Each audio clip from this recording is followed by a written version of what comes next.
A learning environment where children feel safe is definitely 100% a better environment. He's actually got his tongue stuck to the fence pole. So you try to create that kind of atmosphere where we can all come together, reach our goals, without anybody being offended or infringed upon. This is that one little place where we can all go by that same thing. I mean, everybody's going to fail when they try to do something new. Welcome back for another session of the Idea Lab with your host, Mr. Blaine. And I'm Nelta Alexander. And so this time what we're going to be talking about is we're going to be discussing the importance of student relationships. And why do we need to build them? What impact do they have on our teaching? And why is this something we need to focus on? So, to get us started off here, Nelta, I just want to tell you about a time when I really failed. Probably my biggest failure in terms of making a connection with the student. Okay. So, this is back when I was working at the prison. And when I was at the prison, it was an adult male correctional facility, so all of my students were adults, right? And middle of winter time. And have you ever seen the movie A Christmas Story? Yes. Okay, and you remember that scene with the flagpole? They triple dog dare him, and then the kid gets stuck to the flagpole? I know, I can't remember clearly. Okay. Well, I mean, you guys don't really have the same winters here that we have back in North Dakota. So, are you familiar with that concept of sticking your tongue to a flagpole? No, I think I've seen it 1-2 times, maybe in movies or whatever, but never really paid too close attention to it. Okay. Well, this is a real thing. Like, it's not just for movies. Okay. It's below freezing outside, and you stick your tongue to a piece of metal, your tongue will freeze to that piece of metal instantly. Goodness. And so, we're back at the prison. Now it's time for us to send our students back, so I have to go downstairs, unlock the door so that the guys can go back to the housing unit, we can take the next ones, right? So I'm standing there, I open the door, people are moving, and then someone comes up to me and is like, hey, that guy back there, I think he's got his tongue stuck to the fence. Now, knowing the guys and how they are, and I'm thinking, okay, this is just a prank.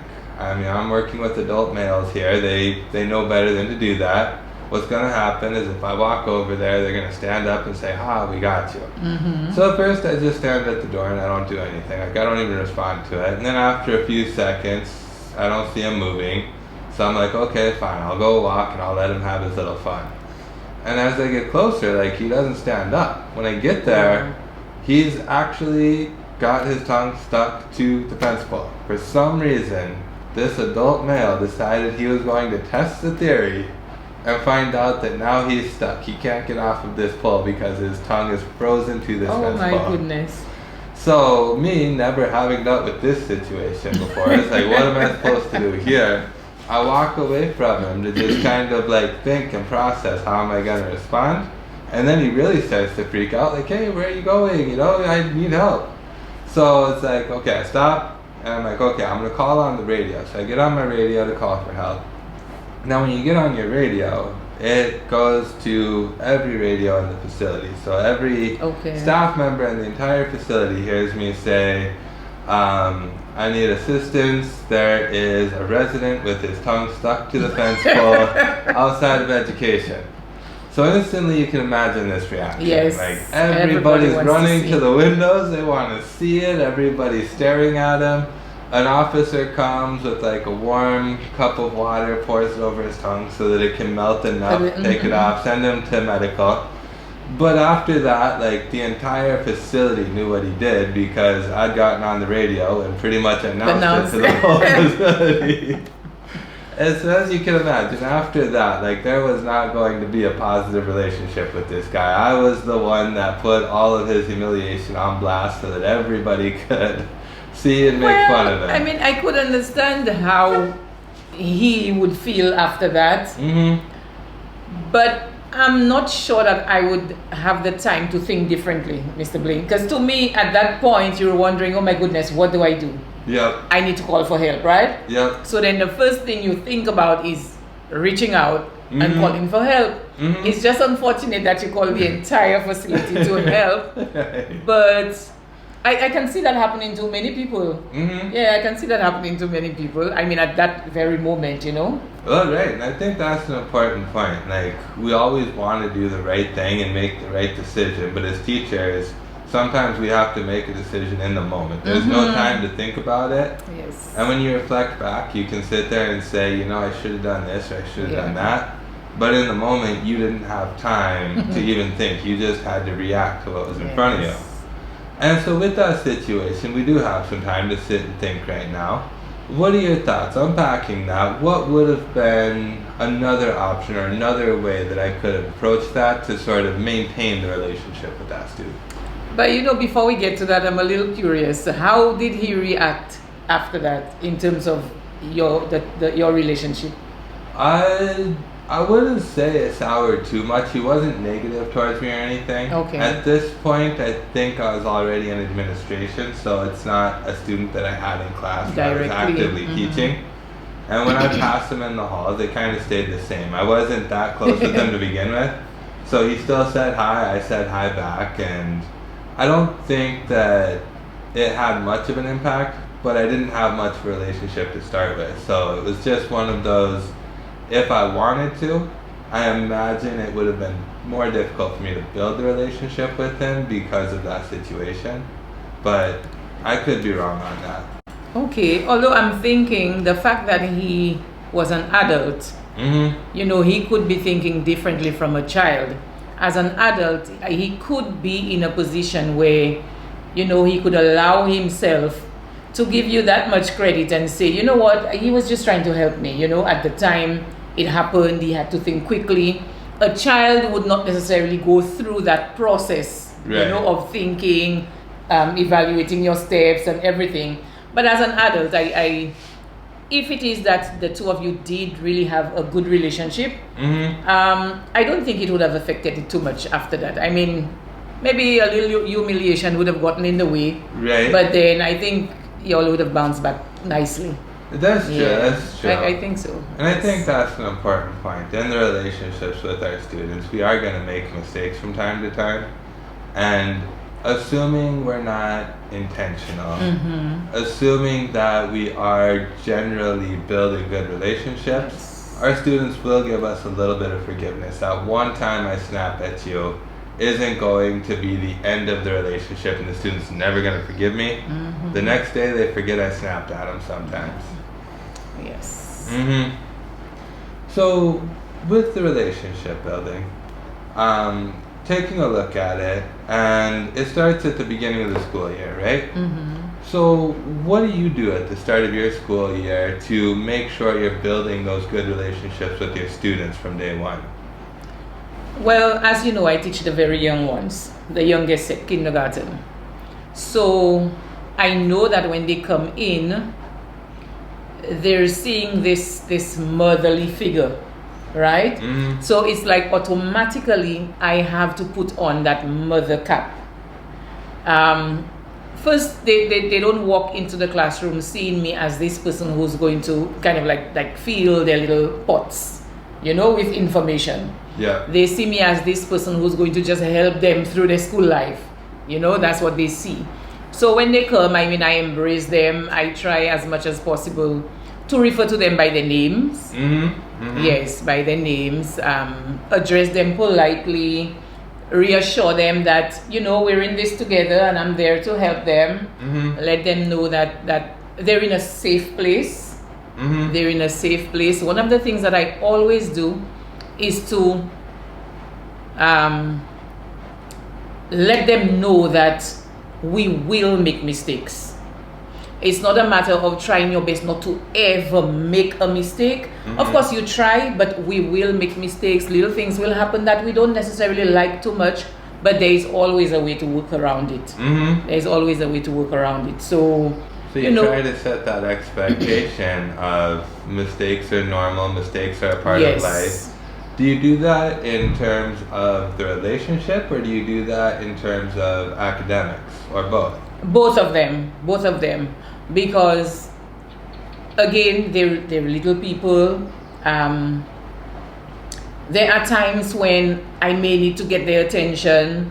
I have tried to do it a couple of times, and I may end up having to raise my voice a little higher, right? And it has happened. At the time that it is raised, you instantly see that look on their face. You know, it's like, it's either they were not expecting that, or now they're unsure what's going on with you. What is it that you're thinking of, you know? Maybe they're quickly judging themselves. Have they disappointed me? What did they do wrong? You know, that kind of thing. So I let them know, in as much as I had to raise my voice to get your attention, this is not what I would want it to always be like. So at times it may happen, not deliberately to startle you or embarrass you or anything like that, you know, but sometimes while we're going through the day-to-day motions of teaching and learning, you know, little things may happen, little behaviors will show their heads that we would probably prefer had not, you know. So from the onset, I let them know that if it happens, of course, we don't intentionally repeat it. We address it, but it's a part of everyday life. You know, it's us. We are in it together. I want to make you comfortable. You try to make me comfortable, and we work through whatever it is. Yeah. You know. So at the start of the school year, the focus really is on making them comfortable in your classroom. Yes. Making your classroom feel like a safe place where you can make mistakes, and we're not going to kick you out. We're not going to get rid of you. Mistakes can be corrected. Yes, we just try. We try, you know, each day we try to be better than we were yesterday. But these little things will come. You're in a safe place, it's all right. I feel like you emphasize using their names. So do you find that it's incredibly important to use their names?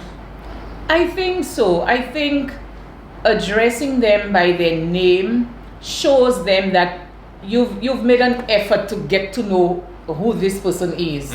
You know, instead of saying hello, you know, you're trying to get the name. It's almost like she's not even really remembering who I am. You know, that kind of thing. Yep. Yeah, but if I call you by your name right away, I call you by your name. And the good thing is that we're a small school.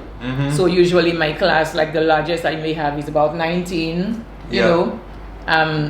We live in a community where everybody knows pretty much everybody, you know, so it's kind of easy so to even remember. Before they come into your classroom, you already know their names just from around the community. Some of them. Some of them. So that leaves me with less names to know, to get to know, you know? Right. Yes. So how do you know which name to use? Because I find down here y'all have 2, 3, sometimes 4 different names. So which name is the right name? Well, usually the first name is what they're addressed by.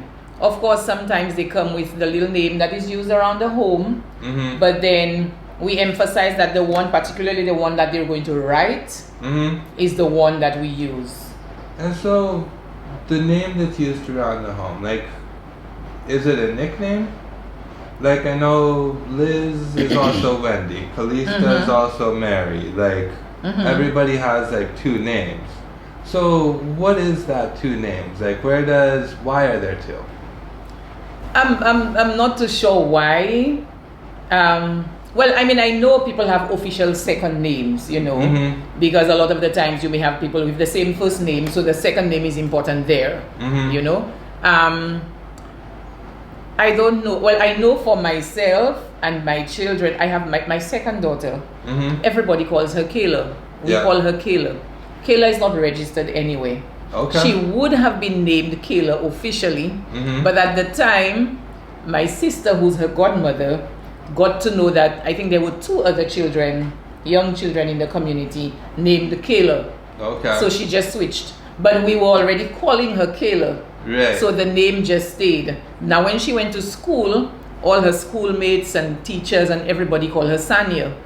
She now lives in the States. If I go and I say Kayla, the people around her don't know who I'm calling. Okay. But it's hard for me to say Sanya because all along everybody, you know, home, friends, we've been saying Kayla. Okay, so her official name on her passport is Sanya. Sanya, yes. But you all called her Kayla for so long before you officialized that name that it's just... It just stayed, yes. Okay, it just stayed. So I think that's what happened with a lot of people. Mm-hmm. Yes. They come up with the name, and then when it's time to actually sign the birth certificate, they've got something else in mind changed. For whatever reason. Okay. Yes, I think that's what it is. Yeah. Okay. And the pronunciation is another thing that's interesting. For those of us that are from the Caribbean, there's certain pronunciations that, like, we read the name and we're way off. I remember I had a friend who, he was working with a student, and the name was spelled Marly. So he calls the student Marley. And for like half the term he's saying Marley. And then another teacher over here is like, why are you calling him Marley? His name's Molly. And I guess that's how they pronounced it. So instead of saying like Marley, it's Molly.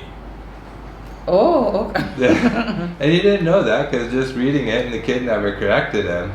Yeah. But then we run into that and like these little different ways of pronouncing the name. I think because of the Creole language. There's sort of the American way of saying something, and then there's the Creole way.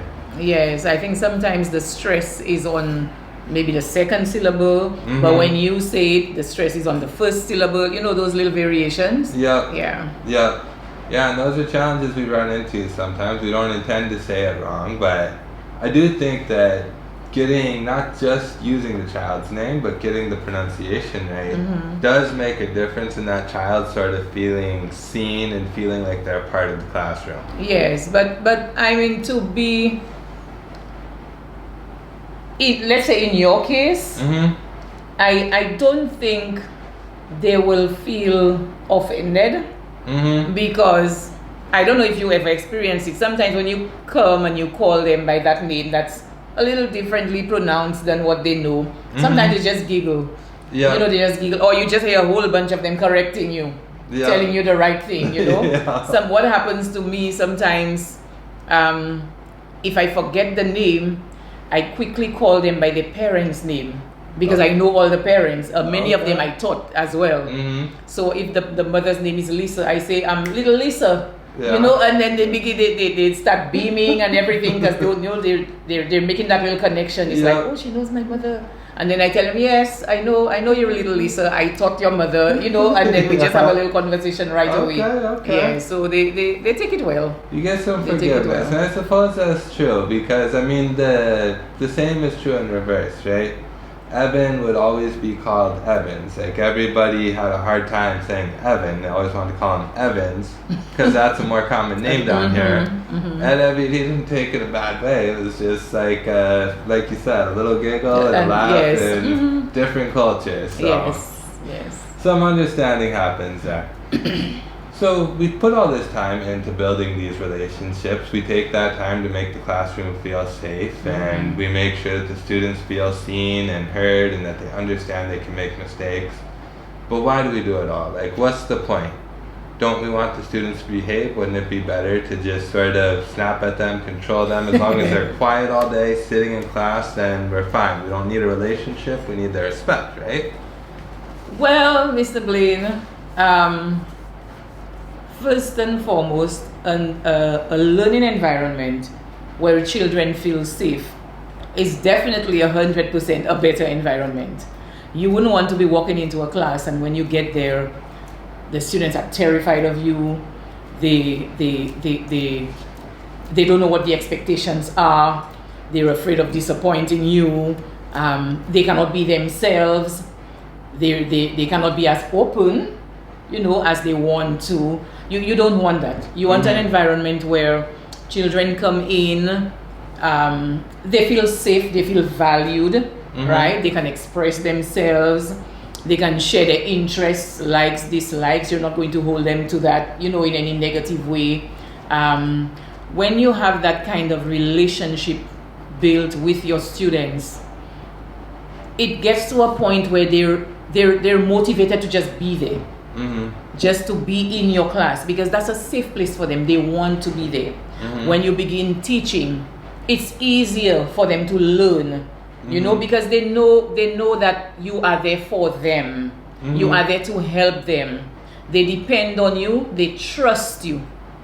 Yes, they trust you. So learning takes place a little better. It's easier for you to be teaching them. They respect you. They value what is happening there.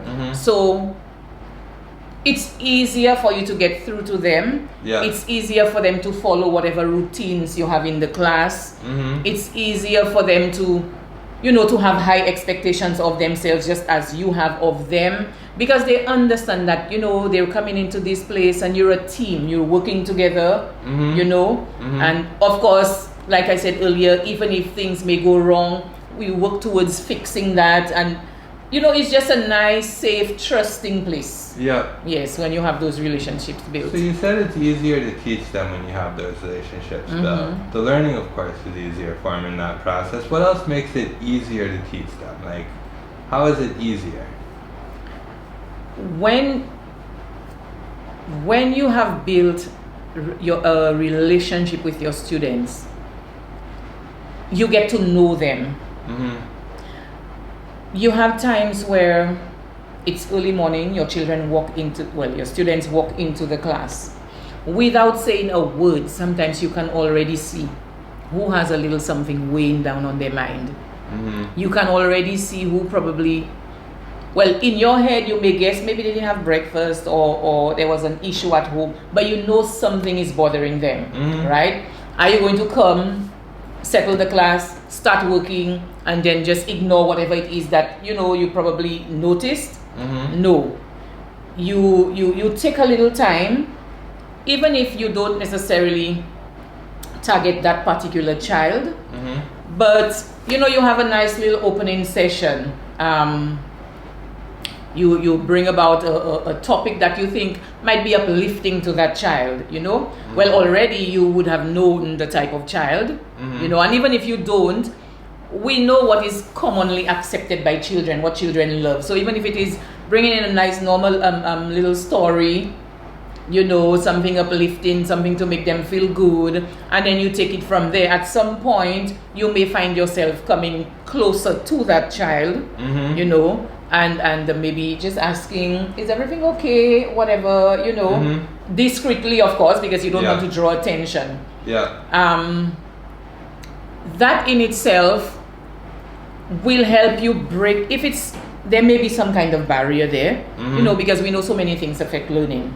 When you get to know that child, or you tap on what may be a little issue, by dealing with it, then you have that child opened up to whatever experiences you had planned, for the child. If it is that this barrier is still there, you will not reach the child the way that you would want to reach the child, while everybody else is having fun or going along, doing whatever it is that they have to do. Then you have this little boy or this little girl, feeling left out, not able to concentrate because there's so much on his mind. It just makes it easier for you to reach that child if you know what's going on.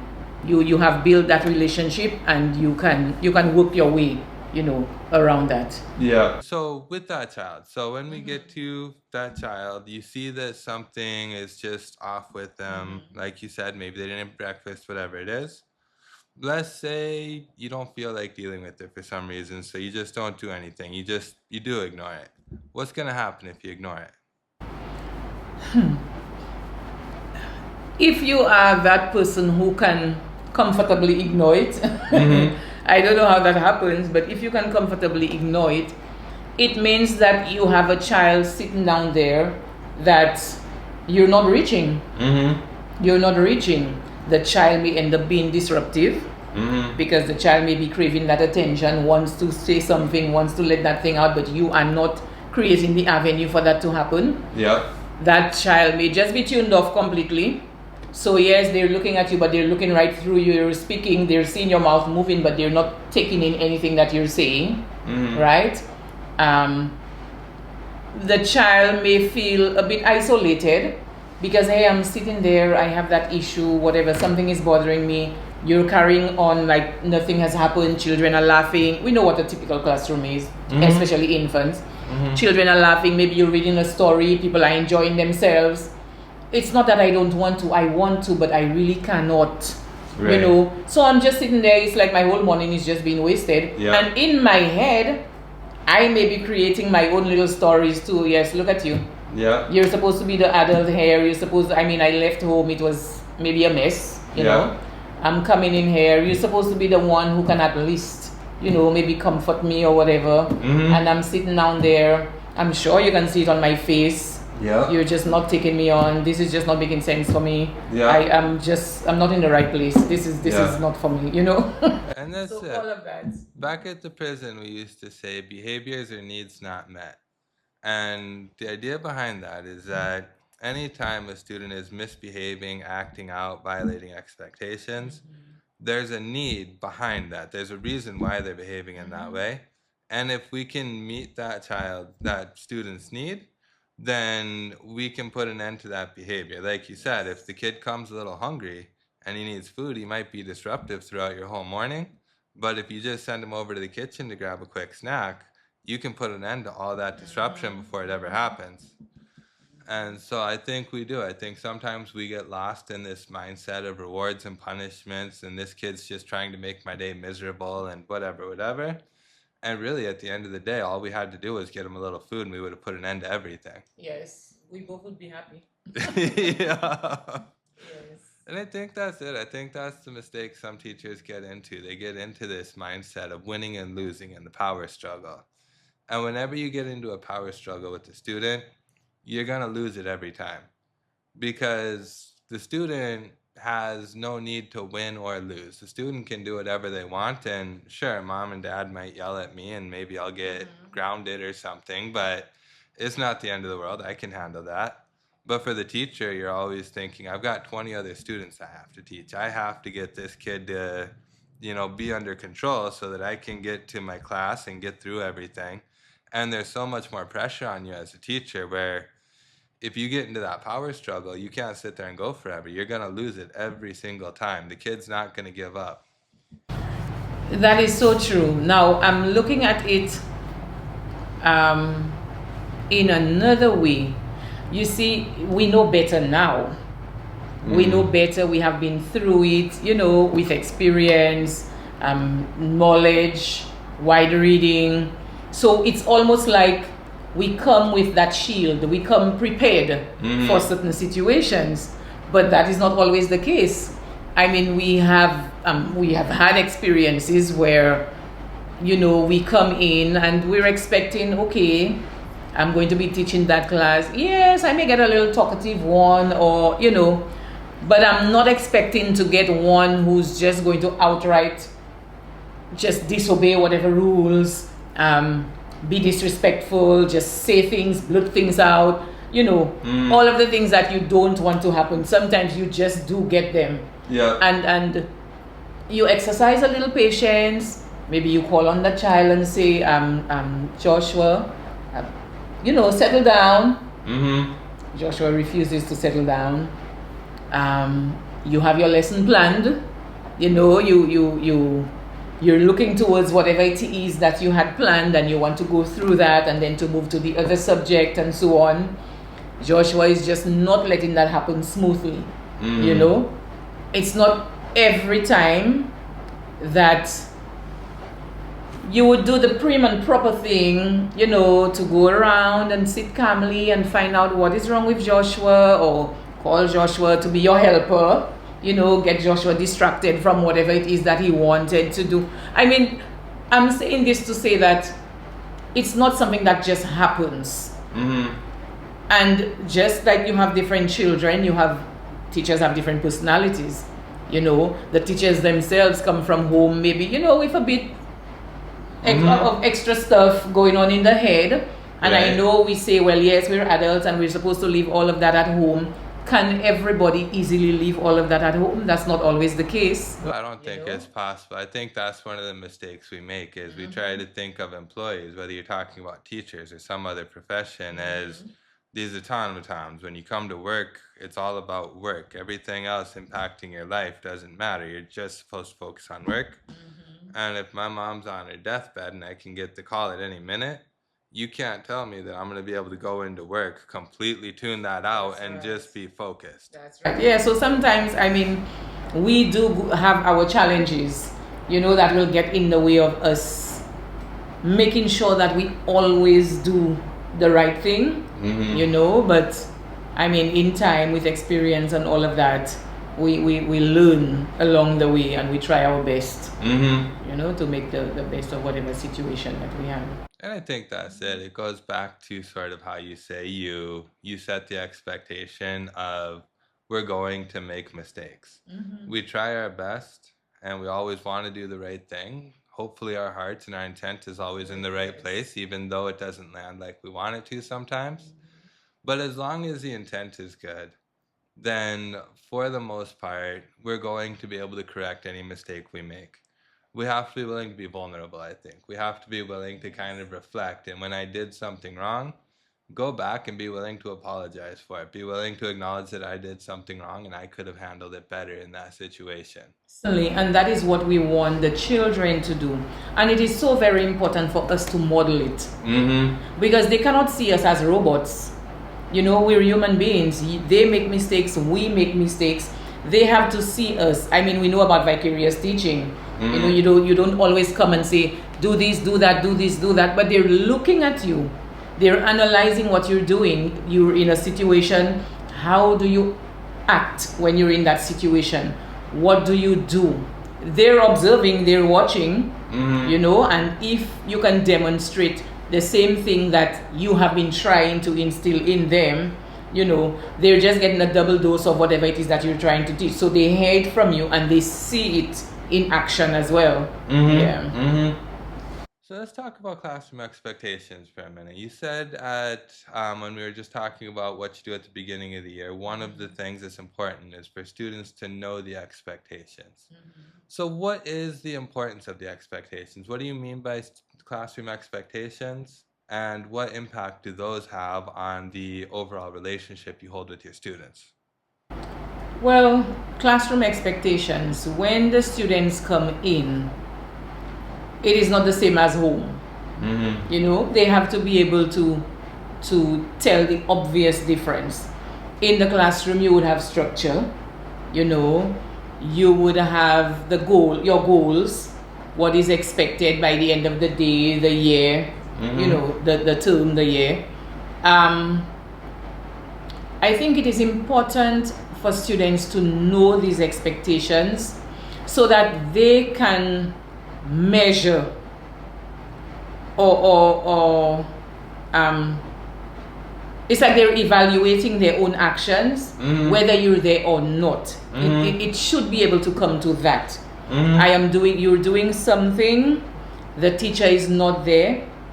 If you go back to whatever it is that was discussed, what the expected behavior is and so on, then you can tell yourself whether you're on the right track or not, whether this is something that you should have done, whether you should stop, change that around, do something else. You should be able to sit and do some form of reflection, even if you're 5, 6, 7 years old, because you would appreciate sometimes you're in the classroom, a child is behaving in a certain way, you just call the child's name and you don't say anything else, and the child stops whatever it is that he or she is doing. Or the child immediately looks at another one and say, I'm sorry, without you saying anything other than just calling the name. Why? Right. It's because they know already what the expectation is. They have evaluated their actions right away. You didn't have to say anything, right? And then they apologize or they stop, they go back to their seat. Sometimes you don't even call their name. You just stay. They look at you and then they go to their seat or they do whatever it is that they're doing. If there are no expectations, they don't know, whatever it is that. What am I supposed to do? Why is she staring at me right now? They'll just carry on. Weird, right? They'll just carry on or look at you like, what's going on with her? But because of those expectations, they know how to behave. It directs them. It helps them. Yes, and so I think it is important. And if we think in terms of our job as a school is to prepare our students to be effective citizens out in the world, then that means part of what we have to do is teach them the behaviors that are going to allow them to be effective. So setting those expectations so that they can get used to this is the right way to behave is incredibly valuable. We're instilling values, right? Sometimes they come from homes where those values that they're getting at home just aren't going to allow them to succeed in the world. Yes. And school is the one place where they can get a chance to develop the values that will allow them to break whatever that home culture might be that just isn't very productive. Yes. Another point is that you have a class with diverse students. Again, like you mentioned, they come from homes with different values. You know, certain things are expected, accepted. Certain things are not. You know, so when they come to that classroom, that is that one place where everybody comes, and you try to create that level surface. I mean, we do recognize that people are different, but then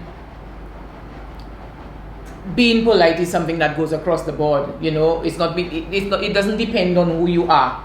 You know, being polite, being respectful, trying as much as possible not to just be wasting time.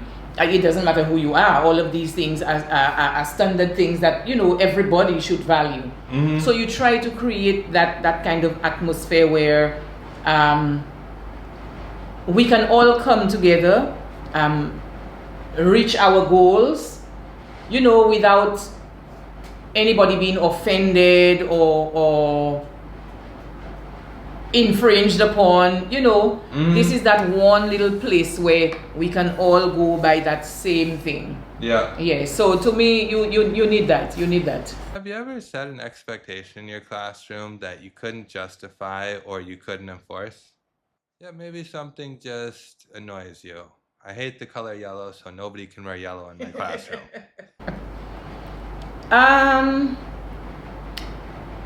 Yes. To this day, I'm still challenged by that. I think one of the things that really bothered me was the fact that children constantly needed to go out. So then I came up with this expectation where I said, nobody's supposed to ask me to go out in the middle of a lesson. I mean, I'm saying it and it sounds ridiculous, but that's what it was, you know. Yep. Do not ask me to go out. Whatever you need to do in the bathroom or the tap outside, do that before you come in at 9. I expect that, well, the next time you'll want to do it is at break time. Yeah. You know, lunchtime. Yeah. And then after school, well, you're free. You know. Now, it was not out of malice or anything, of course. It was just a way to get us to maximize the time, the instructional time. Right. You know, and again, teaching the little ones. I start something in the middle of a story that I feel everybody should be paying attention to, you know, because the rest of the lesson depends on that. And then two little hands go up, you know, they want to go out. Yeah. Then I would say, you're going to miss the good part, you know. I mean, if you're artists, I'm not going to stand there waiting for you just to see if that would be like a little, you know. No, they when they have to go, they have to go. Because sometimes they have to go and you have to let them, otherwise you get a mess in your classroom, right? Yes. But then sometimes they just want to go and run around the school grounds, so they ask to go out just so that they can be outside of the classroom. Now that's the thing, and we know that, but we're in the position where we still have to give them the benefit of the doubt, because you do not want it to be a case where you thought they just wanted to go and stretch their legs, but they really needed to go. Yeah. I mean, as adults, sometimes we've just gone, and for some reason, you know, we need to go again. You know, so there's nothing to say, no, you are not going. And even if I set the expectation and whatever, of course, it's almost like, who was I kidding? Right. You know, up to this day. And can that movement break be valuable? Like, let's say they are asking to go to the bathroom because they just need to stretch their legs. I mean, is there value in allowing for that movement break? Like, maybe it's not just, I just don't want to be in class. Maybe it is like, I need to move. Well, After a while, I think I got to accept it. Mm-hmm. I got to accept it, and what I would do is, as a form of transition to another activity, Mm-hmm. you know, I would tell them, okay, let's get up. Everybody get up. We sing a little song. We stretch our legs. We move about. We do something. I would go as far as telling them, okay, everybody, we're going to make one round around the school, Yeah. and then come back in. Okay. You know, just to see, because, like you said, I know it may not be a case where I just don't want to sit through your lesson, you know? Mm-hmm. Because you could see sometimes that, okay, most of them, for the most part, are enjoying what is happening. Yeah. But then you have some little ones who just, Yeah. for some reason, they need to get up, they need to. So, In this age, we can see that they can't sit still, right? They have a very difficult time with it. There's something about just the stage of development, I guess, where they need to constantly be moving. They've got all that energy they've got to expand. And I think what the research says with movement breaks and brain breaks and such is that, like, taking in oxygen, like the fact that you're taking that walk around, you're taking the big breaths, you're getting oxygen to your brain, and that actually helps you to sort of think better, think more clearly. That's where a lot of the breathing techniques, like breathe in, breathe out, come from, is you're filling that brain with oxygen that it needs so that it can be a little bit more focused. yes. Now, as a teacher in the classroom, the challenge to that is you find yourself wondering, but why is it that Jack, John, and Mark don't have to go? Mm-hmm. I mean, you know, the thought comes. Right. You do correct yourself and say, well, you know what? All of them are not the same. Yeah. You understand? Yeah. But the thought will still come because you know you're there trying to do this thing, Yeah. and three of them want to go. Sometimes you're convinced that okay, it's because you saw your friend go out that you want to go too. You know, I have gone as far as telling them, you know what? Do not come to ask me to leave the classroom unless you really, really have to go. And I'll be able to tell if you really, really have to go. Yeah. You know, at the back of my mind, I'm saying, okay, I mean, how can you really, you know? Yeah. But then the innocence in them, they will come and say, Miss, I really have to go. You know, and then you say, okay, go ahead. You know, go ahead. Yeah. Yes, I mean, we say that just to try to get a little bit of control and structure, but we don't hold them to it. I mean, I cannot see myself refusing a child, you know, who has come to me asking to go out. I will not do that. Yeah. And I would not encourage anybody to do that, right? Right. Yes, but sometimes, you know. Right. We almost have to get comfortable with letting go of control because we can't have complete control, right? We think that a good teacher walks into their classroom, tells the students what to do, everybody listens, they're quiet, they're working, and nothing ever goes wrong once you become a master teacher. And anybody who's mastered the art of teaching can tell you things always go wrong. It doesn't matter how good you get, there's always going to be that one kid that throws a pencil or does this or whatever it is. There's always something. Always, always. No matter how you try, no matter what you put in place, there's always that one who I think is there to teach you. You know, there's always a lesson every year. There's one who's there to teach you, to get you stronger, to build you, to help you find new ways, you know, of tackling those little issues. Yes. They keep you humble. Yes. So, what do you do to kind of prepare for those ones that are going to teach you? Because you kind of know ahead of time, right? You're in grade K, so you talk to the pre-K teacher. You kind of know what to expect from the kids that are going to be coming over next year. And you know that, like, the pre-K teacher has told you, this kid over here, he's going to give you a run for your money. So what do you do for that kid? Do you do anything now to prepare for when he comes next year? Actually, Mr. Blaine, I think it's a case where when they get to you, then you know exactly what might work, what will not work. Because what worked for the child who was similar to this one last year, you may find it's just not working for this one. Yeah. So sometimes it's almost a case of trial and error. Okay. You know, you're trying little things. Of course, you use those little things that have been, you know, said to work. You've seen them work sometimes, but it's always work in progress. Yeah. What I try to do when I get them, I try to give them little roles. you know. So yes, you're in charge of making sure that the desk, the furniture remains in order. You know, when you give them those little roles, they feel so empowered. So they now are checking on everybody who's doing the same things that they're doing, you know.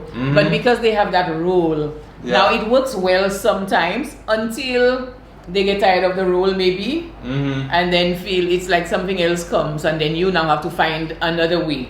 You know.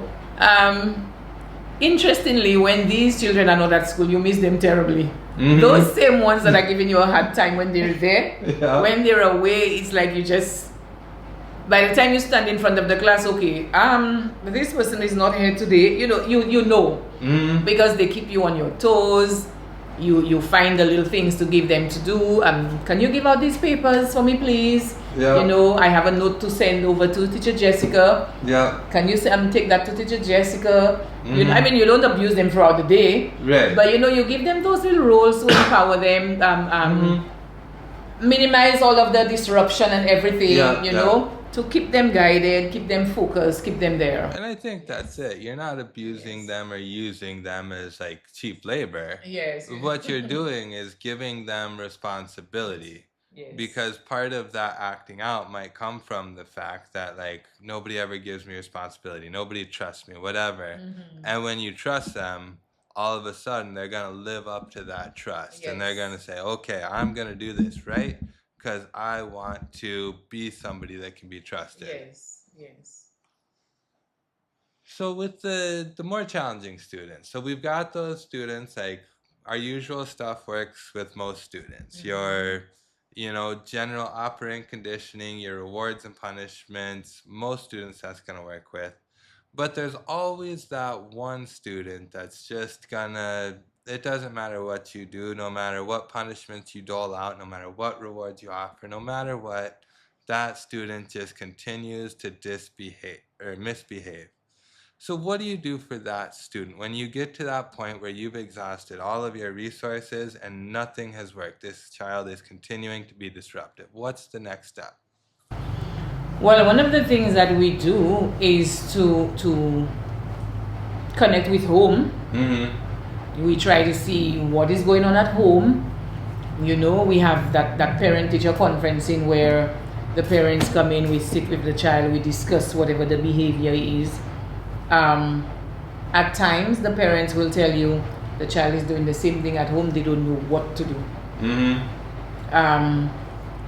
Other times, they give you a little insight as to what may be the cause of that type of behavior, and then together, you know, you can work on something.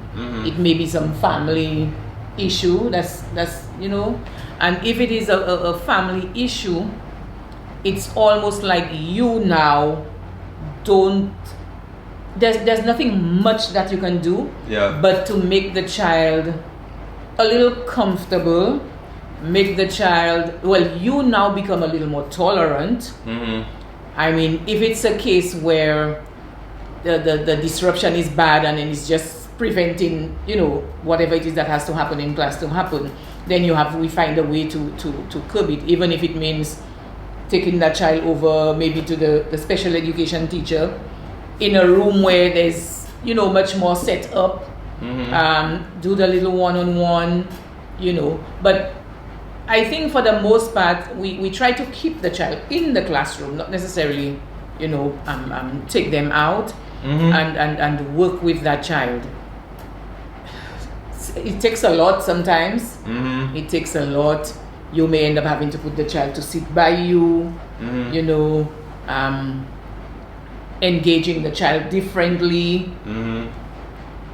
As long as you are able to continue whatever it is and you're not shortchanging the other children, sometimes you may end up having to tolerate it to some extent. You know, nobody's being harmed. We can still be productive. But then you just have to find things to do. You just, you know, so sometimes we just have to give you something to do, maybe a puzzle or something that will keep you engaged for a while. We just have to try different ways. I don't think there's any one answer that I can say, well, we do X, Y, and Z when a child is like that. No. I don't. It's not like that. It's like a case by case kind of situation. Yeah. And then you just try multiple ways of helping. Well, and that's it. It's like you've got to continue to try, continue to experiment until you find what works. Because, like you said, no child is the same. Two people might exhibit the exact same behaviors. You've probably got a group in your head of those very difficult students when I bring up that question. But for each one of those students you've served over your career, it's been a different thing that had to happen for that behavior to correct, even though it's the same behavior coming from all of them. You know, there's a program, collaborative problem solving is what it's called. Okay. And collaborative problem solving, what that says is that when a student misbehaves, you've got three options. You've got option A, and with option A, you just demand that the student follow your directions in that moment. You're trying to force yourself upon them. Now, a lot of times teachers like to go straight to option A, but where option A is really the most, let's say, necessary, where it's the right option, is when the behavior is dangerous. If the student's about to throw a desk, like absolutely go to option A and stop them from throwing a desk. But when they're tapping their pencil, option A is not your best bet. Like tapping a pencil, they're not hurting anybody. And if you try to force your will with those incredibly difficult students, forcing your will is just going to continue to have them continue to tap that pencil because now they know it annoys you, so they're just going to keep going. Then you've got option C. Option C, we just ignore that behavior for now. We're going to let it go because we got other things we're working on with this student. But once we get some other things tackled, we can come back to trying to address this littler behavior. And then option B is where you're actually trying to fix the behaviors. And with option B, what you do is you have a collaborative conversation with the student. So you acknowledge that the student has their own needs, like there's a reason why they're tapping that pencil. And so you say, you know, something to the effect of, I understand that tapping that pencil helps you in some way. However, when you're tapping that pencil, that disrupts everybody else in class because they can't hear me over the tapping of your pencil. So I'm wondering if we can find a way to get your need met while also meeting my expectation of other students being able to focus. And then you try to come up with the solution together for with the child. And a lot of times, the children do kind of have some reason why they're doing it. They know their thinking and their logic behind it. And you can come up with a creative solution where maybe they just need to move. Maybe they're tapping that pencil because they're just really fidgety. And if you give them a little rubber ball that they can kind of squeeze in their hands, it doesn't make any noise. They're not disrupting anybody. It helps them to focus. And so that need can be met without everybody else being disrupted. Well, now that we're more open to that kind of program, you know, you may find it being used a little more widely in our classrooms. But then while you were speaking, it brought me right back to coming into the classroom and a lot of the times relying on what you remember about how you were taught. Yep. Now, back then, you're tapping a pencil and making that little noise. Who's going to come to you, Mr. Blaine, to say, well, I understand you have the need to tap the pencil, but when you tap the pencil, you know, it's a little distracting. I wonder if we can find a way to... Right, back in your day, they just came with the ruler. They came with the ruler, or that pencil would disappear from your hand so fast you would wonder what happened. Yeah. You know, I mean, they would just grab that from your hand. Yeah. That kind of thing, yes. So, I must confess, even now that I know better, there are times when something like that would happen in the class. I would continue with my teaching, whatever, walk around towards where that child is, take the pencil and just go and continue on. Not necessarily creating a scene, but just take the pencil from the child. But I think I think that's the difference, right? There has to be a balance because when people hear about these strategies, like let's sit and talk with the child and so on and so forth, they get so focused on I have to collaborate in every situation that all of a sudden it's like they lose the respect. They stop enforcing the rules within their classroom, right? It's not, it's helpful when you've got a child that just isn't following, isn't behaving, you've tried your normal stuff and it's not fixing it, to then, well, nothing else is working, what's it going to hurt for me to try and have a plan B conversation with this child? But then if you always do it, you find these people that get overly permissive. They're always trying to, they're almost begging their students to behave. Like, please be quiet right now. I need you to be quiet. And they're not willing to do what it takes. So then the children just think that they can get away with everything because nothing ever gets enforced. So taking the pencil, like you said, you're not taking it in an angry way, right? You're not going over there just ripping out of their hands saying, give that to me. You're taking it as you pass by quietly so that they stop the tapping, and I'm sure you give them their pencil back when they actually need a pencil. Well, truth be told, I have taken it angrily. Okay. I mean, not to hurt the child, but Yeah. can you stop that, please? Yeah. And then you continue your lesson, then you hear tap, tap, tap, tap, tap again. Yeah. Jack, can you stop that, please? It's disturbing. Jack stops for 10 seconds. Yeah. You turn around, continue, and then you hear tap, tap, tap, tap, tap, tap again. Yeah. Right? The next thing that comes to mind is just to grab that pencil from Jack, because Jack, you've said it, and I have found myself doing it. Yeah. I would actually say, Jack, I have said it nicely 5 times. Is it that you don't understand when I speak nicely to you? Yeah. Yeah. Like sometimes I actually say that to them because sometimes I really don't understand. Because I have said it once nicely, right? Yeah. Not made a scene or anything, not embarrassed you. Try to help you understand that, it's distracting, you're disturbing. The rest of us want to hear what's happening, Yeah.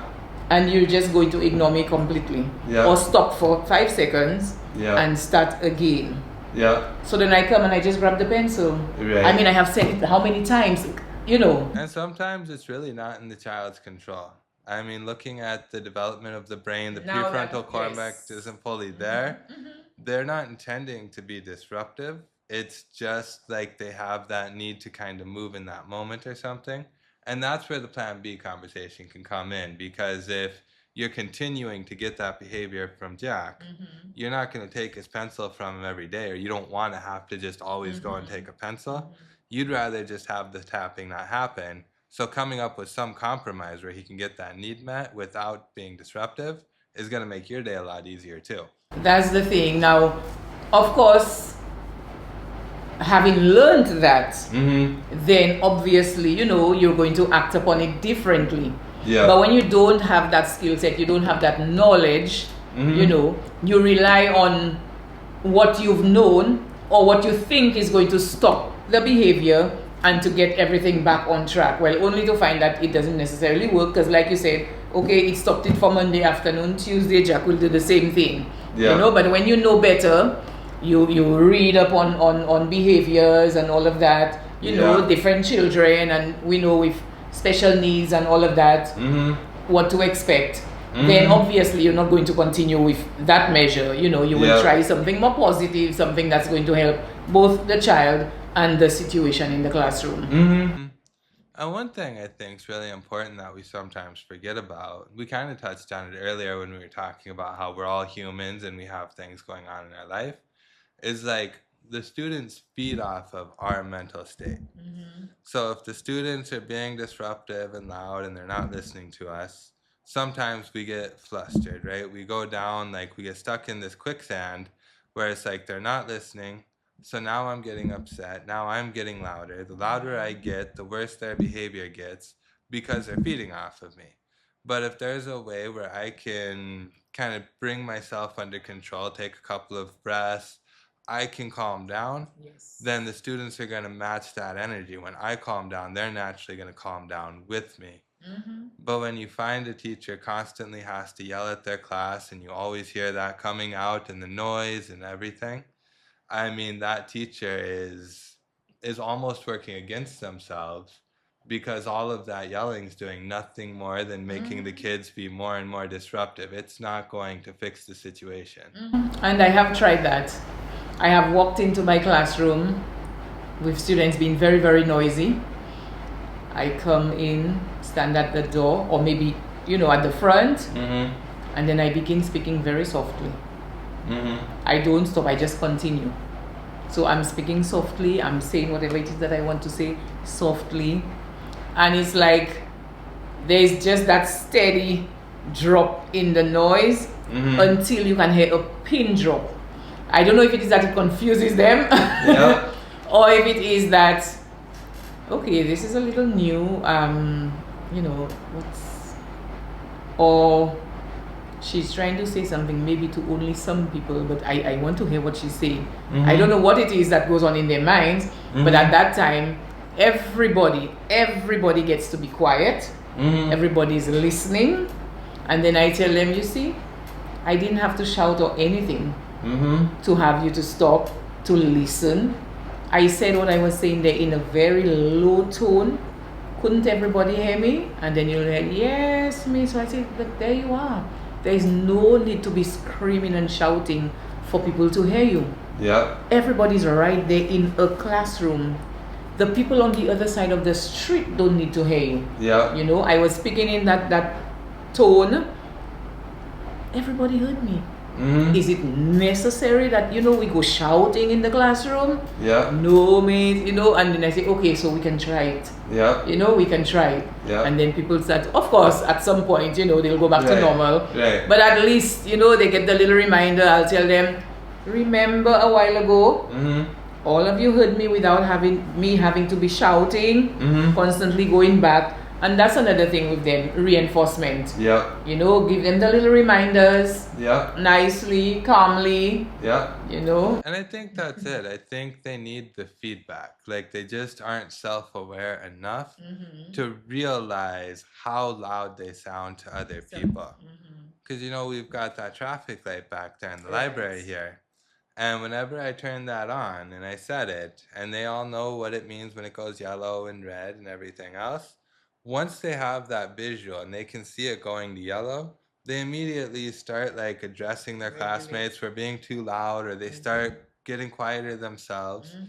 As long as they have that visual where they can see that they're getting too loud, they're gonna follow and like maintain their voice. But without that visual, it's like they don't even realize what's happening. Yes. So are you familiar with the concept of self-enhancing and self-defeating cycles? No. Okay, so with the cycles, essentially what we're looking at with these is it's the whole idea of the stories, the stories we tell ourselves and whatnot. And within that idea of self-story, like if I get into a self-enhancing cycle, I'm going through a process where it's like I'm gonna go and I'm gonna try something. Now this is a brand new thing I've never tried before, so I fail at it. And when I fail, whether or not I go and get good at this thing or I just abandon it altogether depends on what I tell myself about that failure. So if I tell myself that, let's say a common one a lot of adults tell themselves is they're just not math people. I'm just not good at math. And what really happened is somewhere along the school lines, we kind of had a hard time getting the math down. And because we had a hard time with it, especially since some people are just naturals at it, so you have somebody in class who's just like a whiz and instantly picks it up, and you're sitting here struggling, and then you tell yourself, well, I'm just not very good at math. And because I'm telling myself I'm not good at math, I'm not taking opportunities to learn the math, so I'm reinforcing that, and I'm just going to abandon that altogether. But if I were willing to go towards this self-enhancing cycle, I'd fail my math test. I'd say, you know what, I probably just didn't study right. I need to change the way I study. Okay. And then the next time, I'm going to go and instead of spending 3 hours studying for it, I spend 6 hours studying for it. Or instead of doing a study session with my friends, I put together some flashcards. I changed something about my study process. Presumably, I found something that works at least a little bit better. I see results, and I continue to go through this process until I master that skill set. So that concept of failure, like failure we always think is such a scary word, and no one's ever supposed to fail, and students shouldn't fail in the classroom, they should always succeed. But that's unrealistic. I mean, everybody's going to fail when they try to do something new. We have to fail before we succeed. That's just the reality of learning. And if we can find ways to, when our students fail, whether or not that failure is going to be good or bad for their mindset depends on how we respond to it. I remember when I was working on my master's degree, like when I signed up for graduate school, I already had this mindset of like, I was lucky to get a bachelor's degree. You know, that 20-page paper almost destroyed me. I'm not, I'm just not a student. I'm not going to do well in this master's program. What am I doing? But I had the job. The job required the master's degree, so I decided I was going to try it out. And my very first class, very first assignment I turned in, actually, that class, I had one of the toughest teachers in the school. And like the first assignment I turn in, I do what on undergraduate work you do when you take an online class. You read the chapters they assign, and for your response, you essentially summarize the chapters. Because most of the time, at least with my undergraduate class when I was in online, they just wanted to see that you read the chapters. That's all they were really looking for. Okay. So I do the same thing in this class, and I get like a 30% on my first assignment. So I'm already in this mindset of like, I'm not good enough to graduate from graduate school. And now I get this assignment, which is all the proof I need that I was right. I'm not good enough. And if the teacher would have just given me a 30%, called it a day, chances are that would have been my only semester of graduate school. I would have dropped out. I wouldn't have finished it. I wasn't smart enough, right? But that's not what the teacher did. What the teacher decided to do was he sent me an email with that score. He said something to the effect of, you got a 30% on this assignment. Now, I understand that this is your first experience with graduate school, so maybe you just aren't ready for the rigor of what we expect at this level. So here are a couple of pointers as to how you could have made this assignment better. Now, if you want, you can accept this 30%, that's up to you. But if you'd like to try again with these pointers, feel free to try again, resubmit. And me, like, I wanted to do better, so when he gave me that feedback, like, I went, I redid the assignment. What he was looking for is, what he would do is, like, he'd assign us 100 pages you'd have to read, and then he'd pick, like, one sentence out of all of those 100 pages, and he'd want you to give 2-page analysis of, like, that one little statement. So he wanted you to go incredibly deep on this one statement. And so once like I learned that and I got that feedback and I did that, the next assignment, he emails me, and it's not just a good job or anything. Like, he's excited, like, wahoo, this is exactly what I was looking for. I knew you had it in you, like, yes, all nice of this enthusiasm and encouragement. And because of that approach, when I failed, because he addressed my failure in that way, the rest of graduate school, I think more or less, I got A's in all my classes. I got most of the points. There were a couple B's towards the end. I kind of started to get tired of it all, and I didn't put in the same energy. But the ability was there, and I knew the ability was there because he took that time. Without him taking that time, I would have dropped out. I wouldn't have gotten a master's degree. And I mean, I would be thinking, I'm not smart enough to be a graduate student. And so when our students fail, I think it's so important for us to address that failure in the right way to make sure they get the mindset that if I just do things a little differently, I can get it, rather than I'm not the kind of person that can do this. You're so right, Mr. Blaine. And you were sharing your experience, and it brought me, and you use math, and my experience is with math the same way. For me, all along, I had been doing well, right? At secondary school, for some reason, math, I just felt like math and I were not friends. So much so that I remember clearly for math class, when the tutor came, he would say, those of you who are ready to really push on and do this thing, you sit on the right.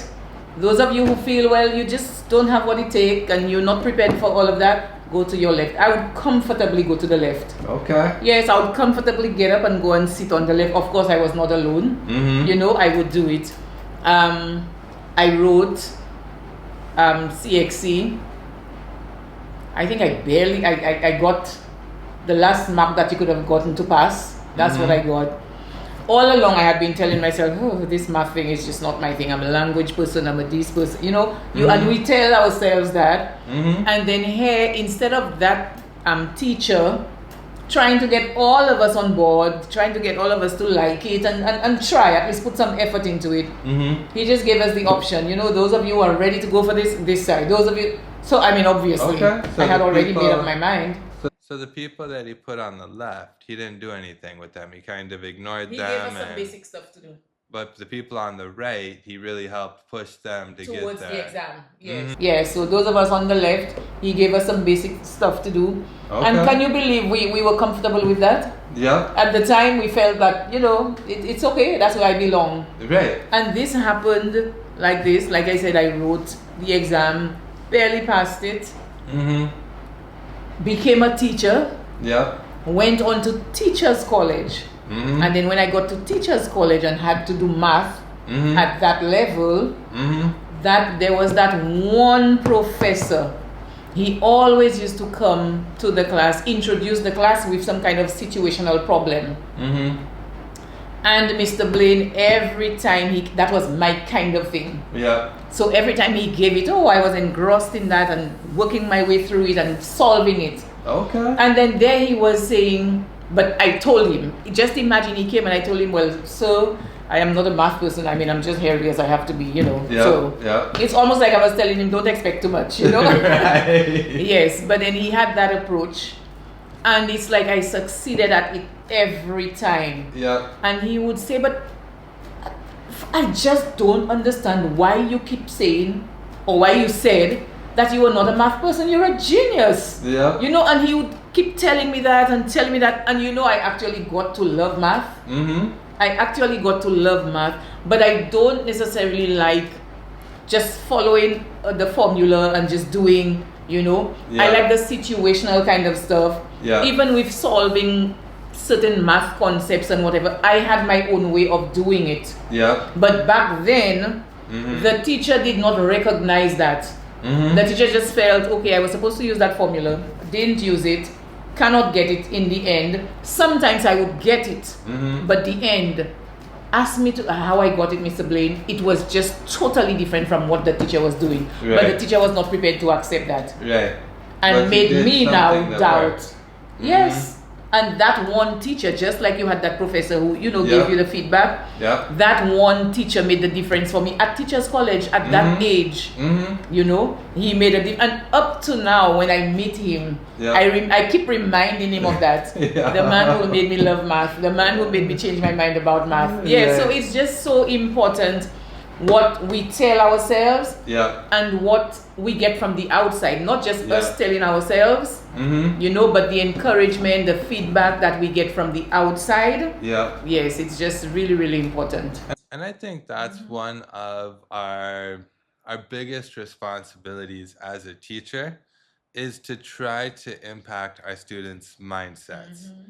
Because that's exactly it. That mindset that we hold, that story that we tell ourselves, it limits us, right? Yes. You were a math genius, but because you went over to the left side, you barely passed your CXC exam in math. Well, at teachers college, he called me a genius. I wouldn't necessarily say that I'm a math genius, you know. Well, right, well, you're a math genius, I mean, but you could have done it. Like, your CXC exam could have been much, much higher if that teacher would have actually put some effort into, let's figure out how we can get there.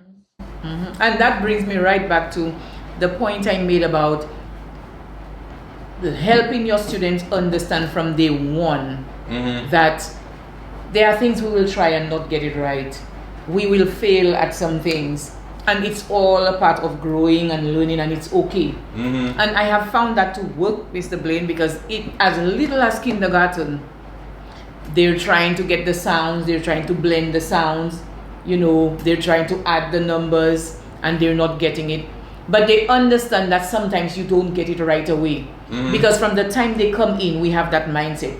And we even say it as a chant, you know, we don't give up, we keep on trying. We don't give up, we keep on trying. You know, it's there in their minds. So even when they don't get it, they tell themselves they don't give up, they have to keep on trying. Right. I believe it's very important to make children understand that you will make mistakes, you will not get it one time. Sometimes you have to go on and on and on. It will take a little bit of vigor from you, you know.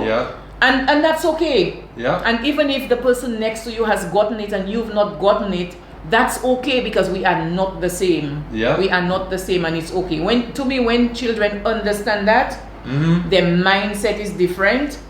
They persevere more. You know, there's more endurance, because they're not afraid to keep going and going, because for them eventually it will happen. They don't see it as, okay, one failure, one wrong answer, and I'm doomed. Oh my God, I cannot do this. No. You fail, you keep on trying. So they're always looking towards that time when they will finally get it. Yes, that I think is very, very important. You know, and I think that also plays into to later on in life, right? There's some of us that are really good in the moment at making snap decisions. And there's some of us that are really good at analyzing a situation, taking our time, thinking through a problem to get to the best possible solution. And whichever person you are, it doesn't mean you're good or bad. Neither side is better. It depends on the particular role you're going to fill. I remember reading a book, I think it was Extreme Ownership, by 2 Navy SEALs. And they were talking about somebody that they had going through SEAL training, and they got to the live fire exercises, and this guy just wasn't very good at making those snap decisions. When you're in a firefight, you don't have time to stop and think. You have to just act, and you have to take the right action. And he kept like making mistakes that were dangerous to make, and they had to kick him out of SEALs training because he just wasn't. But that doesn't mean he wasn't a good seaman for the Navy, because what he does, he goes on and he becomes an admiral. Like, this guy was really good if he could have some time to think, if he could slow down. When he's up in that leadership role where you're looking at the whole picture and you kind of analyze and you do the strategy, that's where he was really skilled at. Being in the firefight where you don't have time to think wasn't his mindset. And so he was still really good. He just had to find that place where his skill set matched what was needed. And I think that's another mistake that we make sometimes as humans, or that we make with our students, is, you know, we prioritize one skill set over another. And if you don't hold that skill set, then all of a sudden you think, I'm not good enough, I'm not this, I'm not that. Even though you would plug in perfectly over here and do well, you're not even looking to be over here because you're so focused on this, and this is what you're supposed to be doing. And that brings us right back to getting to know your students. When you get to know your students, you've developed that relationship with them. You know their interests. You know their preferences. So while you've recognized that they're not too good in one area, you should have an idea of something else that you can tap into, you know, where their strengths lie, and you can help that. You can use that to help boost them so that it can support where it is that they have the weakness. But if you don't get to know them, you're just focused on what it is that you're doing in the class, and sometimes it's a lot of academics. We forget the emotional part and the social part sometimes, you know. And sometimes it's these other aspects that will really help you to get to where you want them to be in the academics. It's important to know the whole child. It's important to get to know them, build a relationship, the trust. Because yes, I am telling you that, you know, you need to work on that and whatever. You understand that, you know, you can trust me here because I want what's best for you. I'm not just telling you that to make you feel bad. I'm telling you that so that we know this is an area that we can work on to make it better, right? When I give you that constructive feedback, if it sounds negative to you, I mean, I will try to do it in such a way that, it's not really going to hurt you that way. But then don't expect to always get praise from me. It's okay if I tell you, well, we need to do a little more work on this one. You're really good with that one over there, but I think we need to spend a little time here so that we can build this just as much as you're doing it well over there. Yeah. So you will not always get to hear that you're perfect in all areas. We have that common understanding that I'm there to help you. And the times that I tell you what you don't necessarily want to hear, you don't hold that against me, because I mean well. This is already established. Yeah. I'm not just saying these things just because. Right. I care about you. I want you to do well. You know that I care about you, because the times when I need to show it in other ways, I do show it in other ways. So we have built that trust. Yeah. Right? And then it's easy for me to reach you. Yeah. Because of whatever trust we have already built. Yep, absolutely. Yeah. So to wrap up our conversation for today, what would you say is the most important thing to keep in mind when you're trying to build that good relationship with your student? I think it would be that you may have your expectations, but we have to understand that everybody's different. Yeah. We react differently towards, in different situations. We learn differently.